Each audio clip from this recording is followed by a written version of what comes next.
देखिए बेटा, CRR SLR किया था कल। सीआरआर का full form cash reserve ratio, SLR का full form statutory liquidity. Inflation को रोकने के लिए रिजर्व बैंक ऑफ इंडिया क्या करता है, हर बैंक को बोलता है कि जो भी डिपॉजिट्स कस्टमर्स ने बैंक में किए हैं, उन डिपॉजिट्स में से कुछ पैसे को हमें क्या करना पड़ता है, आरबीआई के पास जमा करवाना पड़ता है, जिसको हम सिंपली क्या बोलते हैं, सीआरआर। और जो डिपॉजिट्स हम लोग कस्टमर्स बैंक में बेटा जमा करवाते हैं, उस पैसे का कुछ हिस्सा बैंक को अपने पास रखना होता है, जिसको हम क्या बोलते हैं, एसएलआर। ठीक है, जो सीआरआर और एसएलआर का पैसा होता है, कोई किसी भी बैंक को बेटा क्या बोलते हैं, तो कोई भी बैंक इस सीआरआर और एसएलआर के पैसे को है ना, ये जो है लेंड नहीं कर सकता है। ठीक है, ये रिजर्व रखने होते हैं अपने पास। आगे बात समझ।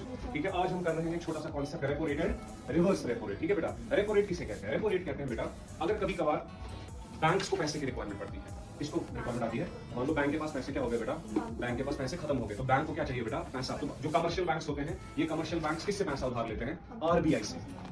किससे बेटा लेते हैं, आरबीआई से। आरबीआई बेटा जो रेट ऑफ इंटरेस्ट उन कमर्शियल बैंक से लेता है ना, उस रेट को हम क्या बोलते हैं, रेपो रेट। ठीक है बेटा, कमर्शियल बैंक्स को कभी कभार पैसों की क्या पड़ती है बेटा, जरूरत, तो कमर्शियल बैंक्स क्या करते हैं, कमर्शियल बैंक्स वो पैसा उधार किससे लेते हैं, आरबीआई से। तो आरबीआई बेटा जो पैसा लेंड करता है इन कमर्शियल बैंक्स को, उस पैसे के अगेंस्ट आरबीआई जो कमर्शियल बैंक से रेट ऑफ इंटरेस्ट चार्ज करता है, उस रेट को हम क्या बोलते हैं बेटा, repo rate. And next reverse repo rate. Next क्या है बेटा, रिवर्स रेपो रेट हम किसे कहते हैं, रिवर्स रेपो रेट हम कहते हैं कभी कभार आरबीआई हमसे पैसा ले लेता है, ठीक है, या कमर्शियल बैंक्स के पास ना बहुत सारा पैसा क्या हो जाता है, जमा, वो उस पैसे को लेंड नहीं कर पा रहे होते हैं। ठीक है, उनके पास सरप्लस पैसा काफी जमा हो गया होता है, तो कमर्शियल बैंक क्या करता है, कमर्शियल बैंक ये पैसा किसको पे कर देता है, आरबीआई को, और आरबीआई उस पैसे के बदले उस कमर्शियल बैंक को रेट ऑफ इंटरेस्ट पे करता है। That rate of interest is called as reverse repo rate. तो ये दो नए रेट्स आ गए, एक आ गया रेपो रेट, एक आ गया reverse repo rate. Repo rate कौन पे करता है, रेपो रेट पे करता है कमर्शियल बैंक, किसको बेटा, आरबीआई को। किस पर्पस के लिए, जो पैसा कमर्शियल बैंक ने किससे लिया होता है, आरबीआई से उधार पे। इसका उल्टा क्या आ गया बेटा, reverse repo rate. Reverse repo rate किसे कहते हैं, जब कमर्शियल बैंक्स अपना सरप्लस पैसा कहां जमा कराते हैं, आरबीआई के पास, तो उस पैसे के अगेंस्ट आरबीआई उन कमर्शियल बैंक्स को क्या पे करता है बेटा, interest. That interest rate is called as reverse repo rate. ठीक है बेटा, आगे समझ।